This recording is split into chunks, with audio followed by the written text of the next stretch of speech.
Japanese cuisine that has been propped up in such a way where it's become kind of like a very like high class, not really high class, very bougie kind of like place. Well, because it's like, I think the whole difference between the Japanese food culture and like the Western food culture is just so different, right? Like not only with like the actual items of the foods, but also just like the way it's presented and like how courses work and shit like that. Like, especially because like Japan is very much a culture where it's like, it's not just like, here's one big main dish and that's your food. It's more like lots of small little dishes. So I think the Western idea of it being like, well, if there's multiple items that are coming out, it's like a course meal. So that's fancy. When in reality, it's like you can achieve that same thing at an izakaya, but it's not fancy at all, right? So yeah, I didn't eat a lot of the food that I normally look forward to. Like I didn't eat any wings. I don't think I had any Mexican food. What? Yeah, I don't think I had any Mexican food. That sounds like you. Yeah, I normally really look forward to that. I had it in and out, but it was one of the worst ones I ever had. Yeah. It was, dude, the fries were even worse than all. I know the worst part, but it was like the worst. Okay. I did have one thing I always, like the one thing I always look for when I come to LA, pretty much the only thing I look forward to. Korean barbecue. Yes. Yeah. Me and Korean barbecue is like, especially, okay, I don't know if this is like blasphemous to say, but like I think the Korean barbecue in LA is better than any of the Korean barbecues you can get here in Japan. And I don't know why. Yeah, well, that's because Japan puts more effort into yakiniku than they do in and also Korean like, barbecue, dude, which is different. I feel like some America, like credit to them, the Korean barbecue all you can eat is so fucking good. Yeah. They're actually so good. Yeah. Hell yeah. I mean, I don't have too much of like a. I don't have too much of a sample size because I've only been to Korea like once for a weekend. But you know, I fucking ate as much Korean barbecue as I could fit in that time. It was basically Korean barbecue for dinner for like every day. And the Korean barbecue I had on that one trip wasn't like it was good. It was fucking fantastic. But I feel the Korean barbecue in Korea is kind of like halfway between Japanese yakiniku and the American Korean barbecue, where it's like it's still got like the essence of the Americanized Korean barbecue, where it's just like just bring out a shitload of meat and it's all fucking good. But there's also like a delicacy to it that's very much synonymous with Japanese yakiniku. Yeah. So it's interesting. I would say I actually, from what I've tried so far, unless anyone has any recommendations, because we're going to Korea, I'm going to Korea like pretty soon. I've not found a Korean barbecue yet that has matched some of my favorite ones in LA. Yeah, they do good there. There's just something about the American culture of just indulgence and just being like, just have as much as you want. America order as knows much their as meat. you want. First of all, like, if I pay $50 in America for all you can eat Korean barbecue, and I pay $50 for all you can eat in Japan, what I'm getting is two so different qualities. Yeah. $50 all you can eat in Japan, I'm scared. Yeah. I'm like, where did they get this meat from? Like, it certainly wasn't Japan. Because Japan also has a big import culture with beef and chicken and whatnot. They import a lot of it. Obviously, we hear about Wagyu all the time, but Wagyu is the shit that they grow here. Yeah. Also, that's like a small percentage. Yeah. And you know, there's a lot of, so basically like a lot of the meat you get, especially when you go to yakiniku places, especially if it's a cheap place where you can eat, you're often getting a lot of imported meat. And it's like, it's fine.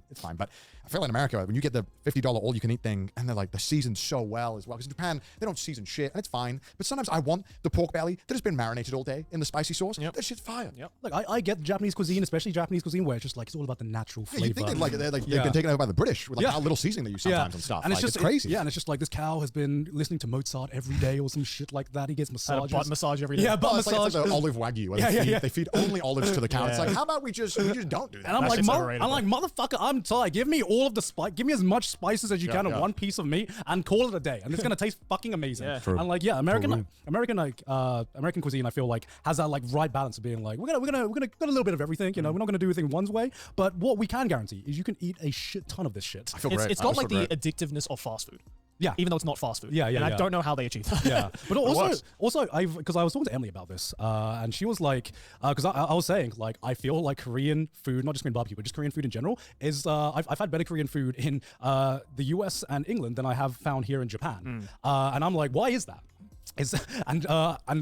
We were having like this really long conversation of just like, is it because of the rivalry here? Because she was saying that she was saying that when she's in Korea, it's hard to find good Japanese food. So you'd think that by them being neighbors, you could easily find like good Korean restaurants in Japan and good Japanese restaurants in Korea. But she was saying, it's actually like really hard to find good Japanese restaurants in Korea because of the rivalry, probably. Maybe it's the rivalry. Maybe people just want to more focus on their own cuisine rather than. Or maybe it's this idea of because they're so close by, like it's literally a 2-hour flight from Tokyo to Seoul. Yeah. Like because it's so close by, maybe there's no need for there to be a good counterpart in each country because it's like, well, if you want the counterpart, just fly 2 hours. Because like, and you can get it. I wonder if this is a thing in like European countries as well. Because I don't know. Because I feel like obviously in England we have a lot of other European restaurants because British cuisine sucks, so we have to borrow other cuisines. Yeah. But I'm like, you know, can you find like good Spanish food in France, or do people just go to? You definitely can. Yeah, right. I think so. At least But then again, I'm not going to France to eat Spanish food. That's true. So there's also that. You know, like I don't think there'll be anyone who's like in Germany and being like, yes, I really want Italian food right now. So fuck the German food. Bro, I don't care where you are in the world. I always want Italian food. That's the one exception. I've always got time for That's Italian the one food, exception baby. where it's like no matter which country you're in, there's always at least one good Italian restaurant. I'm fucking madman. They got such good food. They did it, man. They achieved peak. I mean, how you guys did it. I will admit, I think because even when we were in LA, we try and do Korean barbecue, but a lot of the time I would just get like bibimbap. So I love bibimbap. It's so good. Yeah, bibimbap. I swear to God, I've never had a good one here. I don't know why. It just doesn't go as hard here. I've had okay ones. Yeah, there's some good ones, but definitely the ones in Korea are better. For sure. Yeah, in LA they're great as well. I feel like my problem with the bibimbap here as well is they're tiny. They don't like the bibimbap in LA. I don't know if they're big in Korea, but like they're fucking big bowls. They're pretty big in Korea. Yeah, more surface area for the rice to get fucked on. I love it. And dude, it's so good. And I had one here and I paid like $30 for it. It was tiny. And I was like, this sucks. Get me out of here. I don't know. I think, but the Korean fried chicken is pretty good. I do like that. I've got a spot here I love in Shinjuku. It's so fucking good. Korean, it's so fucking. Well, Shinjuku is basically Korea. So, dude, I took it's Pete, basically. I think I took Pete there on stream. It's like this place in Shinjuku. It's dude, the fried chicken they do is nuts. Oh, I think I know which one you're talking I've never about. been there. I think Nabby took me there originally. Yeah, is that the one on like the third floor? Yes, yeah, like it's all wooden chairs. Bro, that it's place insane. is insane. Dude, I've never had fried chicken that good in my life. And all other fried chicken pales in comparison. Yeah, right. That's easily the best fried chicken I've had. I mean, the best fried chicken I've ever had in my life is in Korea, actually. Yeah. So I mean, I thought that was. I thought that was peak, and then I went to a Korean fried chicken place in Seoul, and I was like, this just blows everything out of the water. All right. We'll see about that. They know how to do it. They know how to do it. We will see about that. Yeah, me and Connor are planning to go to Worlds this year in Korea, so we'll just nice. Hopefully, yeah. We gotta get tickets still. I don't even know. Well, so the tickets aren't even. So you're gonna be at an internet cafe for 4 days, or no? We're gonna watch other people be at an internet. We're gonna watch other people. Okay.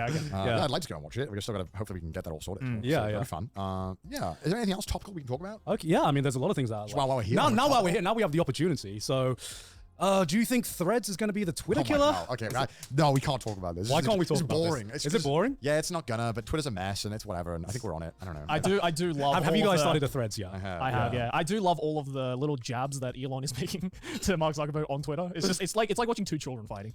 Twitter's a mess. Twitter actually sucks to use. Yeah, Twitter's just not good. I've been using it way less. Yeah. It's such a weird feeling because I started my Threads like literally today because for some reason I couldn't log in when I was in America. And then it was just like logging on and just seeing people post, and I'm like, oh my god, this doesn't feel like a cesspool. Yeah, I feel like people, it's like the old school Twitter days. Yeah, this is what I felt when I started my Twitter. Yeah, and it kind of made me realize that I'm fine throwing away all of the followers that I've built up over the years because it's kind of like it's kind of like I've been on Twitter since when did you guys start your Twitter? I think I started mine like 2011 or something. I think mine was 2014. Yeah, something like that. Might have been 2009. Yeah, 2009. Wait, you had one before YouTube?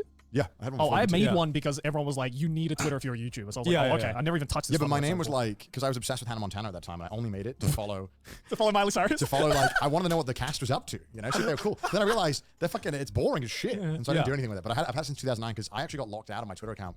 I don't know if you remember. Do you remember this? My Twitter account, I couldn't access it for like 4 or 5 days. Yeah. Because when I made it, I obviously lied about my date of birth because I was actually like 11 when I made Twitter. Yeah. When I made Twitter, it was still like. Well, I mean, that's not really old. It was still the favorites. It wasn't heart. It was like star. Yeah. And so I made it literally, I don't know when did Twitter come out? What was the year it came out? Can you check? So 2009. I think I was very, very, very in the start of it.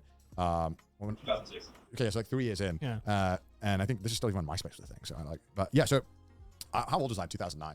14 years ago. So I was 12. 12 when I made it. Right.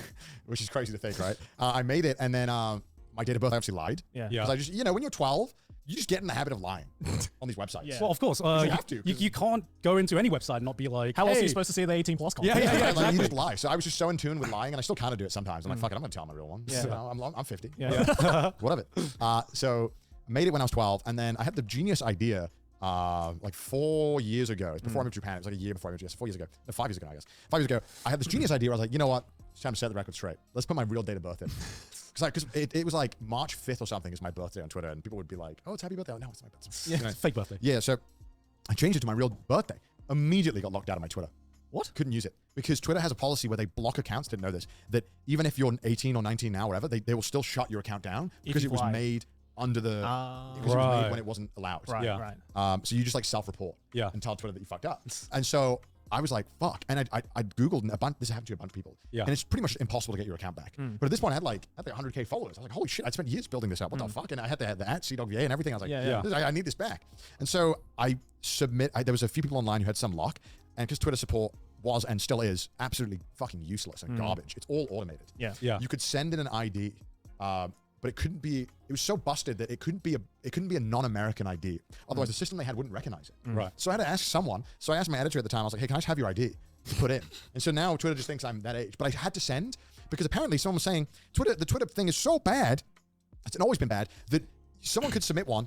this time, and 2 weeks later, someone could submit it, and the person who did it 2 weeks later could get seen first for no fucking apparent reason. Yeah. So I made I did like 50 email accounts and submitted all the same shit, and it was something like the 40th one was the one that got like approved, and then my account got changed to American ID. So Twitter thinks I'm like 30 something. Isn't it crazy? So yeah, I don't know. I'm sure a lot of people would believe you if you actually said that. So yeah, so if Twitter asks, it's such a dumb fucking rule. What a dumb rule. Yeah. To block I think it was something to do with one of the government laws or something. Like, I don't know what it was. It was fucking stupid either way. Well, that's what you get for lying. Either way, I'm just waiting. Don't give a fuck about threads. I'm on it. I'm vibing with it right now, but I don't expect it to be a big thing. Well, the problem is why do you expect it to be a big thing? Well, I don't know, because right now it's do you like, think Elon's going to bring down the ban hammer? That's what people are thinking is going to happen. It's like, oh, lawsuit incoming. But No. I think that Instagram serves a really good purpose and reaches an audience that Twitter definitely doesn't. But I think people who want threads would just still use Twitter in a way. And I don't think at least right now, it's not great. But I think maybe it will in future. But I don't know. I think right now there's like zero algorithm on threads right now, where like I remember yesterday I was like scrolling through it, and I'm just like, I don't follow any of these people. Why are they showing up? Yeah, I think it like whether it like becomes a thing or not really much depends on will people continue using Twitter, because I want to post on Twitter as much as I can because it's good for my like online fucking brand and all this shit, because you know we're like fucking influencers and all that shit, but like I just find myself not wanting to, not because it's a conscious choice, just because I just don't find it fun. No, Twitter is also like only quote retweets right now. Have you noticed that? Yeah. It's literally just all you do on Twitter now is that it's just these like 5 accounts and